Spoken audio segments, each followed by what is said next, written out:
Turn your Bibles to Leviticus 27. Derek will be preaching this morning on the whole chapter, but we're just going to read the first 21 verses.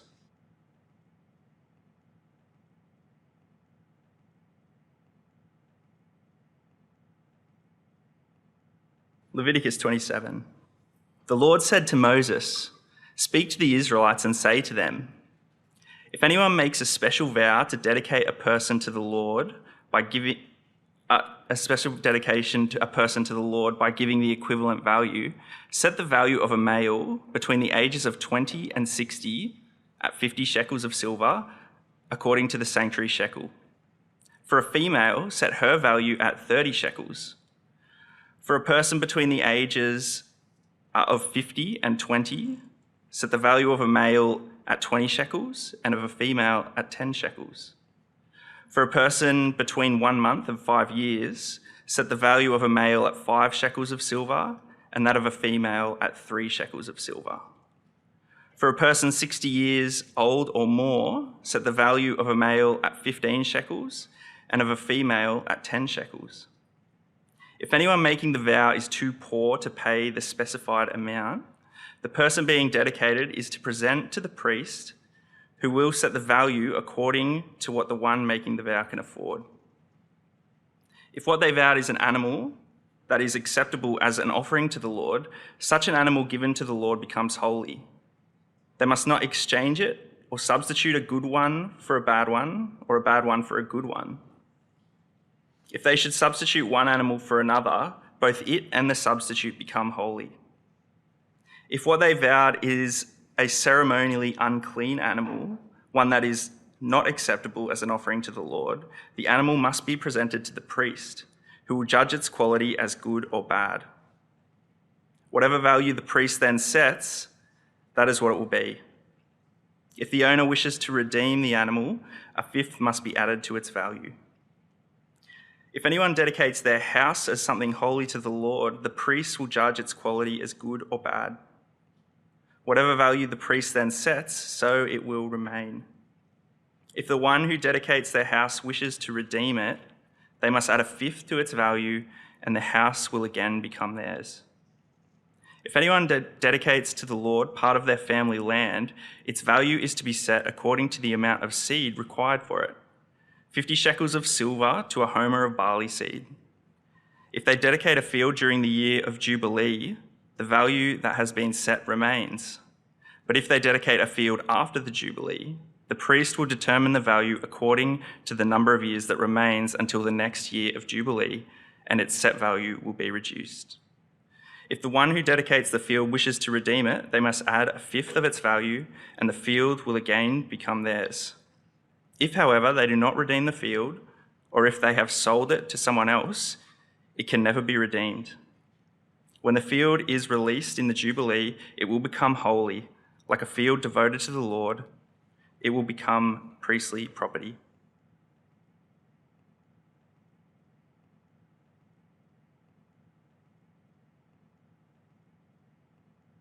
We're going to start today with a thought experiment. Actually, it's a thought and feeling and gut experiment. I'm going to give you two scenarios. What I want you to do is imagine yourselves in those scenarios and notice what are your thoughts, what are your feelings. Scenario number one, you're listening to the radio and you hear this story. Soaring property prices are fueling concerns younger Australians will be shut out of the housing market for good. 28-year-old would-be buyer Azam Farouk says, "The market is insane. We've been trying to buy for a year, but we haven't been able to." Sarah Averbeck from Your Wealth Financial Planning warns that if buyers fail to enter the market in their 20s, they may never be able to. She gives this advice to young Australians. Home ownership is a key to economic security. You don't want to reach retirement age and run out of savings. Take action now to ensure your future is safe. So picture yourself, maybe you're in the car, maybe you're at home, you're listening to that. What are your thoughts right now? What are your feelings right now? Scenario number two, you decide to switch to another radio station, a Christian station, and the host is interviewing the the director of a Christian development agency. And he says this: the Centre for Global Christianity reports that Christians worldwide give less than 2% of their income to church or other Christian causes. And yet 9% of the world's population is living in extreme poverty on less than $1.90 a day. We are committed to ending extreme poverty and helping every child to experience Jesus' promise of life in all its fullness. And we're making an appeal today to all Christians to give generously. What are your thoughts this time? What are your feelings? Maybe as you're listening to scenario number 1, maybe you felt anxious, maybe you felt fearful for the future. Maybe your thought was, I really should commit more of my resources to my future. But then as you listen to number 2, maybe you felt overwhelmed or even guilty. Maybe your thought that time was, I really should give more of my resources to others. Welcome to the complex world in which we live, a world that is constantly making demands of our resources, a world in which we feel pulled in different directions, feel conflicted or confused when it comes to knowing what to do with our resources. How should we think about our time, about our money, about our possessions? How should God's holy, set-apart people think about their resources? Leviticus 27 is going to show us how. Come with me now to the final chapter of this wonderful book. The good news in the book of Leviticus is that God is making a way for people to live in his presence and enjoy his blessing. That's the good news in the book of Leviticus. And what Leviticus does is it portrays, it pictures the ideal worshipper, the true worshipper, as the one who takes hold by faith of that way that God is making. And throughout the semester, we've been seeing what taking hold by faith of that way means. We've been seeing that it means, at the start of the book, it means bringing offerings to God at the tabernacle. We've been seeing that it means being holy as God is holy, ceremonially holy, morally holy. It means observing holy times. It means obeying God's commands. What does it mean for the worshipper's resources? For their time, for their money, for their possessions? Well, Leviticus 27 gives us a glimpse. And it's a glimpse that can liberate us from the anxiety, from the guilt, from the conflicted confusion that we often feel in relation to our resources. So our question today, what do true Israelite worshippers do with their resources? What do true Israelite worshippers do with their resources? We're going to find 3 answers in Leviticus 27, and once we've done that, we're going to consider what it all means for true New Covenant worshippers. Let's dive in. What do true Israelite worshippers do with their resources? The first answer is they pledge their people and animals to God.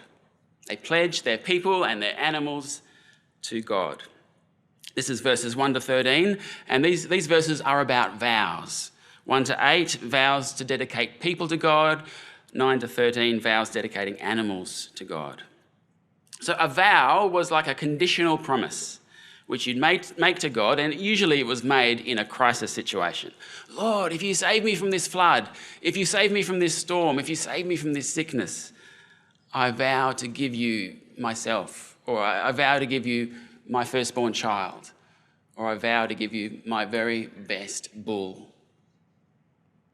That's what a vow was. And if what you were vowing was a person, it might have been yourself, it might have been your child, what it meant was that you were promising to give that person to full-time service at the tabernacle. That's what it meant. Like what Hannah did when she was having her fertility crisis. You remember at the beginning of 1 Samuel? This was her vow. Lord Almighty, if only you will look on your servant's misery and remember me and not forget your servant, but give her a son. then I will give him to the Lord for all the days of his life. So it's that kind of scenario which is envisaged here in these opening verses of chapter 27. Except what Hannah did to fulfill her vow, she deposited the son that God gave her, Samuel, at the tabernacle. What Hannah did was actually the exception. The usual thing to do, the normal thing to do, is what's described in these verses, which was to give an equivalent monetary amount. Have a look from verse 1. The Lord said to Moses, "Speak to the Israelites and say to them, if anyone makes a special vow to dedicate a person to the Lord by giving the equivalent value, set the value of a male between the ages of 20 and 60 at 50 shekels of silver." And then verse 4, it says, "For a female, set her value at 30 shekels," and so on, all the way down to verse 7. What you're getting in verses 3 to 7 is the different amounts that need to be given depending on the age of the person who's been dedicated or the gender of the person who's been dedicated. And then in verses 9 to 13 come the rules for vowing animals. So if it's a sacrificial animal, like a bull or a sheep or a goat, the way that you would fulfill the vow would be to bring the animal to the tabernacle, and most likely it would be presented as an offering. But then it says if it's an unclean animal, maybe it's your donkey or your camel, you could either buy it back and the priest would set the value or the amount, or you could just leave it with the priests and they would either use it for tabernacle purposes or sell it and use the money for tabernacle purposes. So that's an overview of this first section, verses 1 to 13. Israelites are pledging their people, they're pledging their animals to God, and these verses are regulating how that's going to be done. Now, I want us to think about what this means, but before I do that, I want to address something which I think you're all thinking about right now. What is the deal with this sexist value setting? 50 shekels for a man, 30 for a woman, and actually it's not just sexist, it's ageist too. The moment you hit 60, your value drops dramatically, whether you're a man or a woman. So I imagine that some of you are probably feeling offended about this right now. And I want to say to you that this would be offensive if the values set out here were indicating intrinsic value, intrinsic worth of the different categories of people. But they're not. And to read it that way would go right against the grain of the Bible's teaching on human value and human worth. What this is about here is something much more functional, and that is it's about labour value in an agrarian society. So in an agrarian society, the physically strongest group, that is men between 20 and 60, will always fetch the highest price. And that's what these figures here in these verses are tied to, labour value.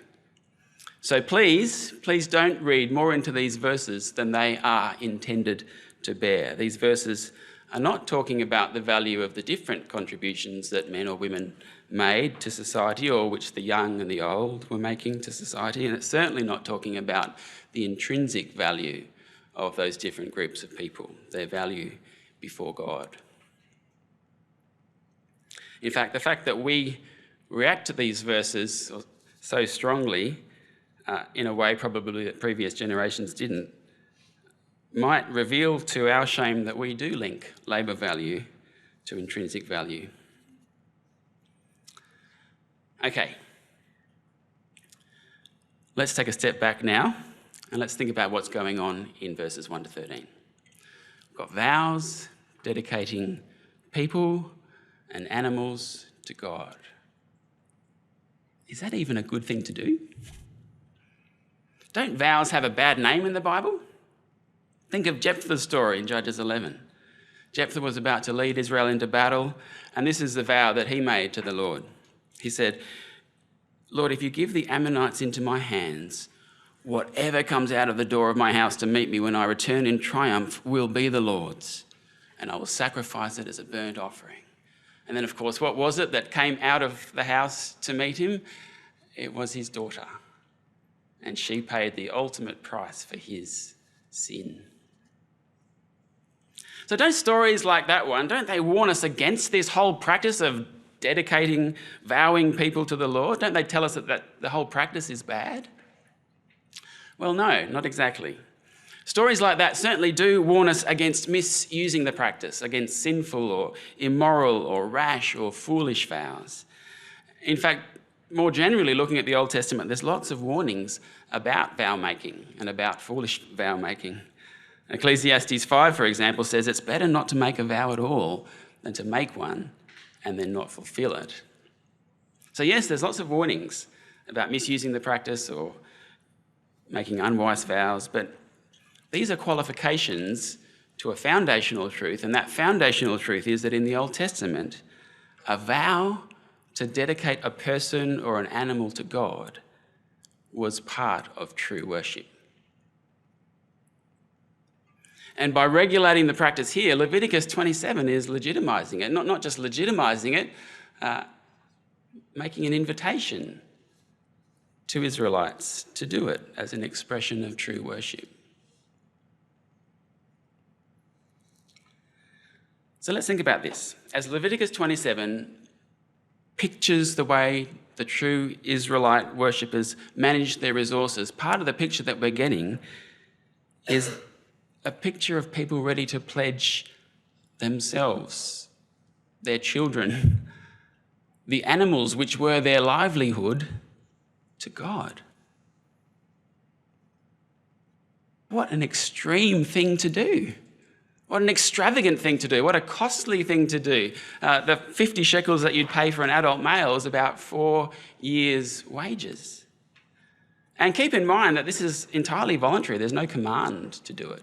Anyone who did it because they chose to. What an extravagant thing to do.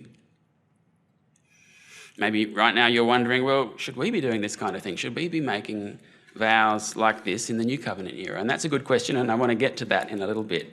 But for now, I just want us to pause and notice the kind of relationship that God anticipates having with true worshippers, which is implicit in these verses. It's a dynamic, living relationship. See, in the midst of a crisis, it's anticipated that a worshipper in faith will turn to God for help. And then God, the loving God, the powerful God, will indeed help. And then in turn, the worshipper will respond in thankfulness, going to the tabernacle, fulfilling the vow, giving themselves, giving their child, giving some money or their animal. Just notice what a dynamic, living relationship this is. Notice the ebb and flow in the relationship, which adjusts and matches the actual life situation of the worshipper. The making of that vow in the crisis, it's this tangible expression of dependence of God, of faith in God's power, faith in God's desire to help. And then later on, the fulfilling of the vow, once God has helped, it's this expression of thankfulness. These are the dynamics of the life of faith. We depend, God delivers, we thank God. It's not a static relationship. It's so much more than just assenting to a creed or assenting to some abstract statement about God. It's believing that God's involved in every element of life. It's believing he's active, believing he cares, believing that the same God who performs mighty deeds in salvation history also performs mighty deeds in response to our personal cries for help.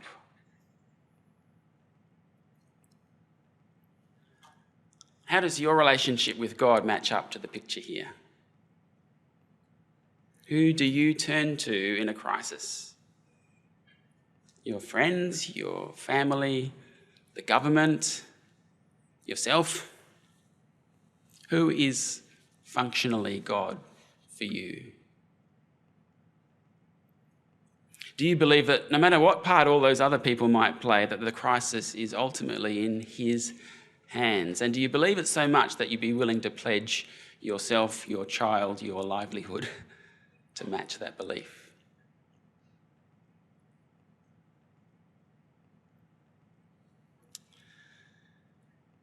Our question is, what do true Israelite worshippers do with their resources? So the first answer that we've just seen is that they pledge their people and their animals to God. Now the second answer They also pledged their houses and their land to God. So verses 14 and 15 deal with dedicating houses, and then 16 to 25 with dedicating land. And there's a shift in the language in this section. We're no longer talking about vows without conditional promise. God, if you do X, then I will do Y. Now we're talking about dedications. And these are pledges which you would act on immediately, not wait till some condition had been fulfilled. So vows were usually made in a crisis, whereas dedications could be made at any time and usually were made in response to God's goodness and God's blessing as an expression of thankfulness for that. Have a look at verse 14. If anyone dedicates their house as something holy to the Lord, the priest will judge its quality as good or bad. Whatever value the priest then sets, so it will remain. If the one who dedicates their house wishes to redeem it, they must add a fifth to its value, and the house will again become theirs. You can see that the mechanism here, the process here, is quite similar to the vowing of animals that we saw before. The priest has to do this valuation, and then if the worshipper wants to keep the house, they can pay that amount, and then they add 20% on top, and then they can have the house, and they've given the money. And in verses 16 to 25, there's something similar going on with land. Again, the priest does a valuation. You can buy it back plus 20%, and there's some variations depending on whether it's ancestral land or whether it's land that you've bought. So again, in this section, we have rules regulating a practice. And what I want us to do is take a step back and just think about this extraordinary practice which is being regulated. And that is worshippers voluntarily giving their houses to God. Worshippers voluntarily giving their land. And remember, land wasn't just the backyard for them, it was the thing which produced their income, giving those to God as an expression of thankful devotion. When I think of expressing gratitude as a gift, I'm usually thinking in terms of a bottle of wine or a box of chocolates, or maybe if it's a really big thank you, Alan Thompson's Colossians commentary. But this is off the scale, right? It's off the scale. A house, land. I need a whole new category when I'm thinking of thank you gifts if I'm going to get my head around this. But this is the picture that we have here of true worship. This is the living relationship that these verses anticipate. Extraordinary gifts to express extraordinary thankfulness to an extraordinarily generous and gracious God. So again, I want to ask you, how does your relationship with God match up to the picture here? What do you do when you find yourself blessed? Who do you attribute it to? You and your own hard work? People around you? Luck? And if you do recognise that God is the source of that blessing, does it well up into extraordinary thankfulness, house and land type level thankfulness?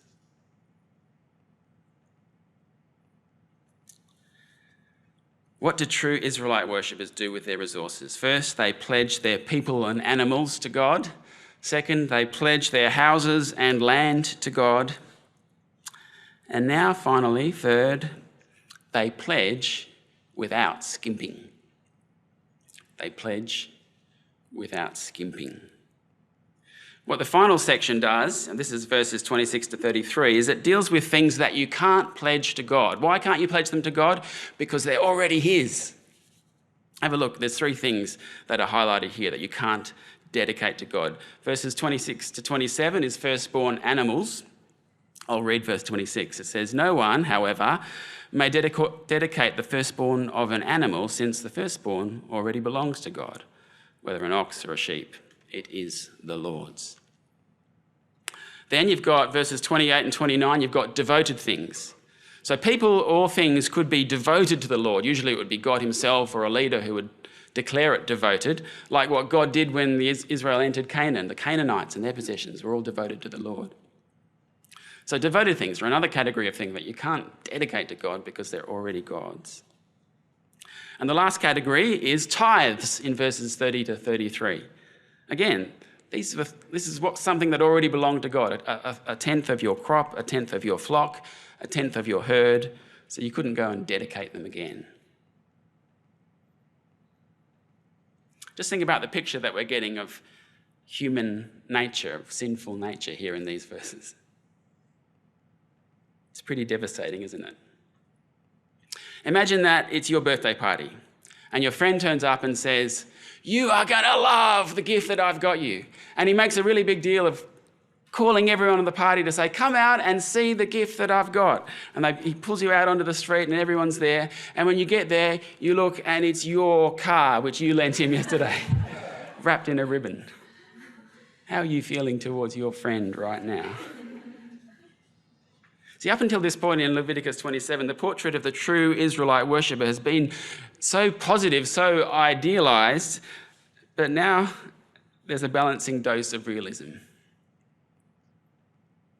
There will be some who want the credit that comes with being seen to make extravagantly generous pledges to God, but who don't actually want to be generous to God. Like Ananias and Sapphira in Acts 5, remember? Who said that they'd given all the money from the sale of the land which they'd consecrated to God, but actually they were holding back some of it for themselves. It's a really unattractive picture, isn't it? People who want to be known by others as voluntarily making generous pledges, but secretly they're finding a way to hold on to it, to grasp onto it for themselves. It's really unattractive. But I know that even though I find it unattractive, I know that the potential for that sin is in my heart, and I know that it's in yours too. Even when the Israelite calculates the tithe, there's the potential there for skimping as well. It comes out in verses 32 and 33. Have a look. Verse 32. Here's the method for tithing your animals. It says, "Every tithe of the herd and flock, every 10th animal that passes under the shepherd's rod will be holy to the Lord." So what you have to do here is you have to line up your animals and then you count them off. And number 10 goes to God, number 20 goes to God, and number 30 goes to God. But what if you're counting them off and you realise that number 20 is your fattest sheep, and then limping up behind number 21 is this sheep with a lame leg? Can you make a quick switch? Well, that's what verse 33 is about. Verse 33, "No one may pick out the good from the bad or make any substitution. If anyone does make a substitution, both the animal and its substitute become holy, and you cannot be redeemed." It's kind of like when I get a toy the kids are fighting over and just take it away and no one can have it. No skimping. That's the point here, no skimping. In fact, there was a similar rule back in verse 10, which we skipped over at the time. This is back when it was talking about how to make vowing animals to God and what to do there. Verse 10 says, you can't substitute a bad one for a good one. So in the heat of the crisis, you had said, "God, I will give you my very best goat." And then now that God's helped, the crisis is averted and you start regretting that. You go, "Oh, what if I just do a little switch here?" Verse 10 says no. Old Testament commentator J. Sklar writes this. He says, "It is a human tendency to promise God much when we need him, but to thank him little when he meets our needs. Isn't it just?" So when it comes to pledging our resources to God, the message here is no backtracking, no skimping. So that is Leviticus 27's picture of what true Israelite worshippers do with their resources. They pledge their people and animals to God. They pledge their houses and land to God, and they pledge without skimping. What does this mean for us new covenant worshippers? Should we vow our resources to God in the midst of our crises? In Southeast Asia, I taught at a missionary training college, and I would often ask the new missionary candidates when they arrived at the start of the course, "Why are you becoming a missionary?" And once when I asked that question of a young student called Ridwan, he said, "Because I made a vow." And I said, "Tell me about that." And he said, "I was sick, I was sick to the point of death. The doctors had all said there was nothing they could do. And I said to God, God, if you heal me, I will become a missionary. And he did heal me, and so here I am. And I've got to admit, at the time, I didn't quite know what to make of Ridwan and his backstory. Is this something that we should be doing? We New Covenant worshippers, vowing our resources, vowing ourselves to God in the midst of a crisis. Well, you won't find anything in the New Testament to say that we shouldn't. In fact, if you read the book of Acts, you'll find examples, chapter 18, chapter 21, of Christians doing just that, making vows to God, just like Old Covenant believers had done. It seems these voluntary vows might still form a part of the life of true worship. Now, certainly we should think very carefully before making one. No rash vows or foolish vows or sinful or immoral vows. And certainly we shouldn't use vows to get out of other responsibilities. Jesus warned the Pharisees about doing that. But making a voluntary vow can be an expression of true worship today. And if we do make such a vow, today's passage is warning us, is telling us, no backtracking, no skimping, no switching in of the dodgy sheep. If you make a promise to God, keep it. Just as Ridwan is keeping his. To this day, he's still serving as a missionary in a very hard place where there's no electricity and no running water. He is keeping the vow he made to God, the God who saved him. So if you make a promise to God, keep it. But beyond that specific matter of a crisis-provoked vow, there's a picture here in Leviticus 27 which I want us to see, I want us to soak it up, and I want us to apply it to our whole lives. It's a picture of radical, open-hearted generosity towards God with our resources. It's a picture of spontaneous, voluntary, extravagant gifts. It's a picture of dependence on God and thankfulness to God, which is so profound that it leads to the giving of houses and of land and of animals and even of people to God. This is what the life of true worship looks like when it comes to our resources. This is what a life transformed by the gospel, a life transformed by God's grace to us already in Jesus. It's what it looks like. Extraordinary generosity in response to an extraordinary salvation. In my last 2 ministry roles, I've had the privilege of seeing this kind of thing in action. In our role as missionaries, our life and our ministry was 100% donor funded. And our agency, OMF, used to give us regular statements, regular reports with the names and the amounts of the donors. And I can say that looking through that list was a profoundly spiritually challenging and profoundly spiritually edifying experience. I can still remember looking through those lists and seeing particular names and the amounts next to it and thinking, oh my goodness, that person isn't even that wealthy. And yet there's this open-hearted generosity to God. And now in my role as principal here, from time to time, Greg Swanton will come and tell me about a particular donation that's been made. And once again, I'm blown away. I think, wow, God's people responding to God's grace with open-hearted generosity. Just as God's people pledging their resources back then resourced God's work at the tabernacle, so too today, God's people pledging their resources to God is resourcing God's kingdom work in the world. It's the way it's happening. Do you know what this is? This is the Africa Bible Commentary. It's a book that equips readers to understand and apply the word in the African context. It's a book which has had a profound impact in Africa and beyond. Do you know what this is? This is a book on biblical theology in the local language where I used to teach at a Bible college and which I used to give to my students in my Old Testament class to read. Do you know why these 2 books and many others like them exist? Let me tell you their story if you haven't heard it. John Stott was a pastor and a writer who had a burden to equip pastors in under-resourced parts of the world. Now, John Stott had written a lot of books. He was entitled to royalties for over 60 publishing projects of his. Now, I can tell you that from personal experience that publishing Christian books doesn't normally make you rich from royalties. But if you're John Stott, it's actually quite different. If you've written some of the biggest selling Christian books of the century, like he did, Basic Christianity, The Cross of Christ, and so on, it is a different story. And so his royalties were worth multi-millions of dollars.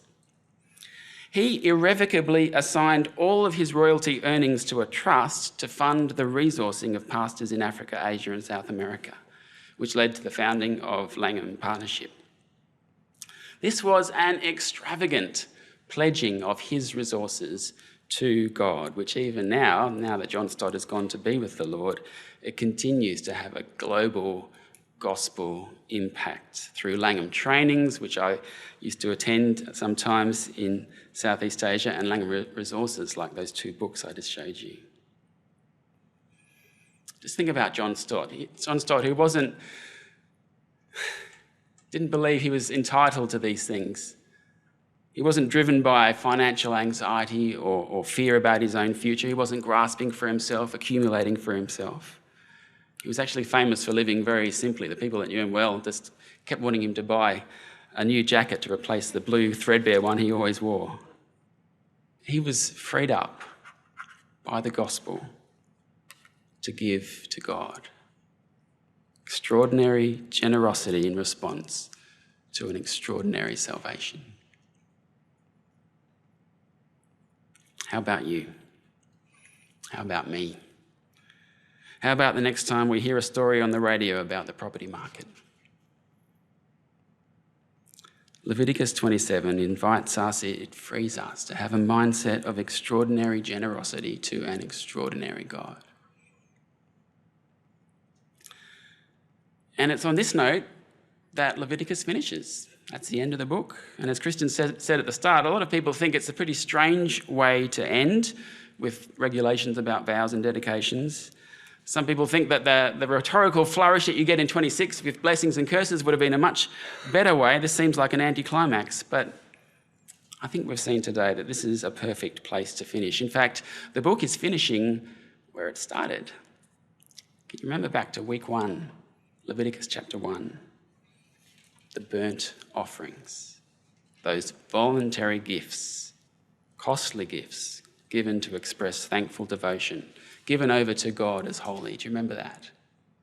Well, that's where we're finishing today, isn't it? In chapter 27, the last chapter. Voluntary gifts, costly gifts to express thankful devotion, given over to God as holy. In fact, it's been what this whole book has been about, hasn't it? When the holy God graciously comes to live with us, we are called to become holy, to be holy like he is holy. And that means being completely set apart for him. It means consecrating everything we have to him, our houses, our land, our animals, our children, our very selves.